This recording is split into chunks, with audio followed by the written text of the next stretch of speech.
إزاي أشارك حبيبي شغفه؟ وإيه أهمية ده؟ مشاركة الشخص هي أقوى جسر للتواصل العاطفي، وممكن أصلا نعمل ده بشوية خطوات بسيطة جدا. أول حاجة إننا نسمع باهتمام لكلامه عن هواياته. ركزي في التفاصيل من غير ما تقطعيه، سيبيه يتكلم بشغف وحب عن هوايته.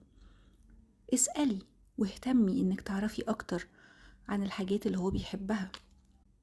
خليكي متواجدة معاه وشاركيه اهتماماته كجمهور. شجعيه وتابعيه وحبي اللي هو بيعمله.